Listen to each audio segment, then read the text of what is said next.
మహాదేవ శ్రీమాత్రే నమః. Welcome to our channel.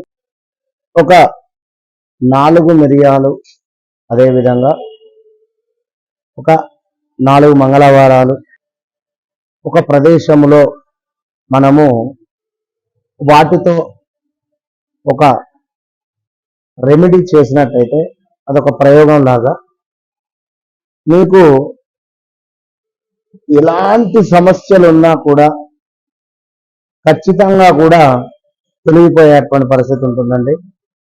కేవలము 4 మిరియాలు, అదేవిధంగా 4 మంగళవారాలు.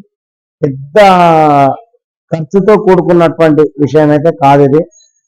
కనుక ప్రేక్షకులు మరి ఇది ఎట్లా ఏమిటి అనేటువంటిది ఈ యొక్క వీడియో చివరిలో మీరు తెలుసుకునే ప్రయత్నం చేయండి.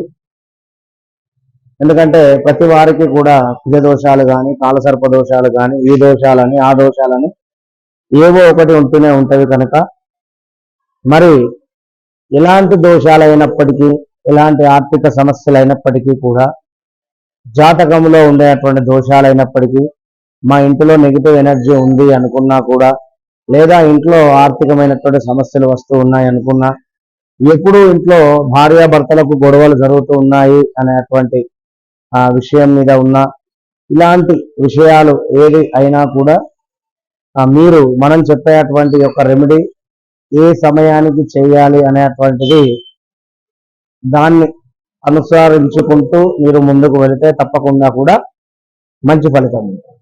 కొందరికి డబ్బులు 2వ తారీఖు శాలరీ క్రెడిట్ కాగానే కేవలం 2-3 రోజుల కల్లా డబ్బులు ఖర్చు అయ్యేటువంటి పరిస్థితి. మరికొందరికి వ్యాపారస్తులకు కూడా వ్యాపారంలో అనుకున్నటువంటి స్థాయిలో ముందుకు వెళ్లకుండా ఉండేటువంటి వారైనప్పటికీ, అయితే ఇలాంటి జాతక దోషాలు, ఏలినాడు శని కానీ, అర్ధాష్టమ శని కానీ విన్నారా, ఇంకా ఏమైనా కొత్త రకమైనటువంటి బిజినెస్ స్టార్ట్ చేయాలి అని అనుకునేటువంటి వారు కానీ, ఇప్పుడు ప్రజెంట్గా కర్కాటక రాశి వారికి ఎంతో అద్భుతంగా ఉంది. మరి వీరికి గత 2 years నుండి బాగాలేని సందర్భం చేత మీరు కూడా ఇప్పుడు బాగున్నటువంటి సందర్భాన్ని కూడా బాగా లేదు అని చెప్పి మీరు క్రియేట్ అయ్యి మీకు మీరే బాధపడేటువంటి పరిస్థితి. అంటే ధైర్యం అనేది లేదు. గత 2 ఏళ్లలో ఏం పని చేసినా కూడా మైనస్ వాతావరణం ఉంటున్నది. మరి ఇప్పుడు కూడా గురుబలం వచ్చినప్పటికీ కూడా మీకు కొంత ఇబ్బందికరమైనటువంటి వాతావరణం ఉంటుంది. ఇలా 1-2 అని కాదు, ప్రతి ఒక్కరికి కూడా కొత్తగా వివాహం జరిగింది, భార్యాభర్తలకు కొంత గొడవలు జరుగుతూ ఉన్నాయి, లేదా మాకు శత్రు పీడ అధికంగా ఉంది అనుకున్నప్పటికీ కూడా, ఎందుకంటే మిరియాలు అనేటువంటిది ఇప్పుడు ఒక పచ్చిమిర్చి తింటే ఉండేటువంటి ఘాటు వేరు, మిరియాలతో కలిగేటువంటి ఒక ఘాటు వేరు ఉంటుంది, అంటే కారము. అంటే అదే విధంగా మరి యొక్క మిరియాలతో ఎవరైతే మన మీద ఏడుస్తూ ఉన్నారో, ఎవరైతే మన పట్ల కొంత నెగిటివ్ ఎనర్జీతో ఉంటూ ఉన్నారో, అబ్బా వీడు నాశనం కావాలని కానీ, లేదా వీడు బాగా ఎదుగుతున్నాడు అని ఏడ్చేటువంటి వారు ఎక్కువ ఉన్నారు ఈ కాలంలో. ఉన్నారా?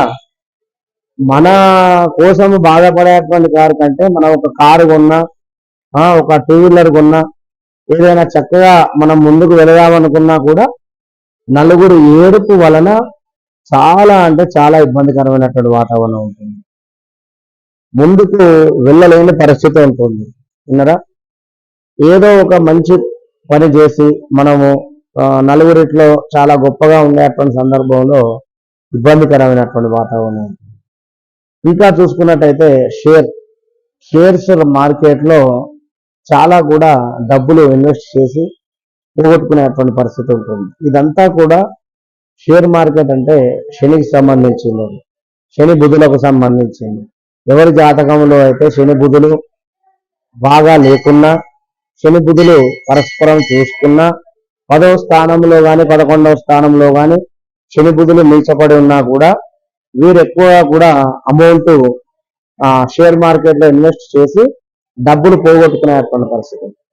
ఇప్పుడు లాస్ట్ కుంభరాశి వారిని చూసుకున్నట్టయితే గత లాస్ట్ 1-2 years షేర్ మార్కెట్లో ఎవరైతే ఉన్నారో వారికి అద్భుతమైనటువంటి వాతావరణం ఉన్నది. మరి ఇప్పుడు ఈ 2024లో కొంత గురుబలం తగ్గడం చేత షేర్ మార్కెట్ లో వీరికి అనుకున్నటువంటి ఫలితం రాదు. ఇలా ఎన్నో ఇబ్బందులు ఉండేటువంటి వారికి మనం చిటికలో మంచి రెమెడీ చేసుకోండి. ఇది 4 మంగళవారాలు కూడా ప్రతిరోజు సాయంత్రము 8:20 నుండి 9:40 లోపు మీరు ఒక మట్టి పాత్ర తీసుకోండి. మట్టి పాత్రలో ఒక పచ్చకర్పూరం వేయండి. చిన్నది ₹1 బిళ్ళంత సైజు పచ్చకర్పూరం వేయండి. అది పచ్చకర్పూరం వెలిగించిన తర్వాత అందులో ఈ యొక్క 4 మిరియాలు వేయండి. ఈ 4 మిరియాలు కూడా వేస్తూ మీ లోపల ఏదైతే మీరు దేనికోసం అయితే బాధపడుతూ ఉన్నారో, మీరు ఏ విషయం కోసం ఆలోచిస్తూ ఉన్నారో, మీకు ఏ విషయం కావాలి అని కోరుకుంటున్నారో ఆ విషయాన్ని మనసులో పదే పదే కూడా ధ్యానం చేసుకుంటూ, మీ యొక్క కులదైవానికి కూడా ధ్యానం చేసుకుంటూ, ఉదాహరణకు ఈశ్వరుడు అనుకుందాం, ఓం నమ శివాయ అని నమస్కారం చేసుకోండి. విష్ణు అనుకోండి, ఓం నమో భగవతే వాసుదేవాయ, ఓం నమో భగవతే వాసుదేవాయ, లేదా విష్ణవే నమః, లేదా శ్రీ వెంకటేశ్వరాయ నమః, ఇలా, లేదా శ్రీరామ అనుకోండి విన్నారా. లేదా ఆంజనేయ స్వామికి సంబంధించి చక్కగా కూడా ఆపదామపహర్తారం దాతారం సర్వసంపదాం లోక విరామం శ్రీరామం భూయో భూయో నమామ్యహం అనుకుంటూ మనసులో చక్కగా కూడా ఈ యొక్క మిరియాలను ఆ యొక్క మనం చెప్పినటువంటి పచ్చకర్పూరం మీద వేయండి. మన పచ్చకర్పూరం లేదు అనుకున్నా కూడా మీరు ముద్దకర్పూరం వేయండి. ముద్దకర్పూరం అంటే చిన్న కర్పూర బిళ్ళలైనా చిన్న ముద్దక, బాగా ఇంతగా వేస్తే అది కాలుతుంది మట్టి పాత్ర. అది ఎక్కడ అంటే ఇది ఆగ్నేయ మూల మీరు మనం చెప్పినటువంటి ఈ యొక్క పాత్రను పెట్టి ఈ యొక్క పాత్రలో చక్కగా కూడా పచ్చకర్పూరము లేదా ముద్దకర్పూరం వేసి మీరు ఈ యొక్క మిరియాలు వేయండి. వేసి ఎవరైతే శత్రువులు ఉన్నారో వారి పేర్లను మనసులో అనుకుంటూ శత్రు నాశనం కావాలి అనుకోండి. దీనికి సంబంధించి కాలభైరవాయ నమః అనుకోండి. ఓం కాలభైరవాయ నమః, లేదా ఓం ద్రాం దత్తాత్రేయాయ నమః, ఓం ద్రాం దత్తాత్రేయాయ నమః 108 సార్లు అనుకుంటూ చక్కగా కూడా మీరు ఆ మిరియాలు దానిలో వేయండి. విత్ 4 మంగళవారాలు తిరిగేసరికల్లా శుభవార్త అనేటువంటిది మీరు వినేటువంటి పరిస్థితి ఉంటుంది. All the best.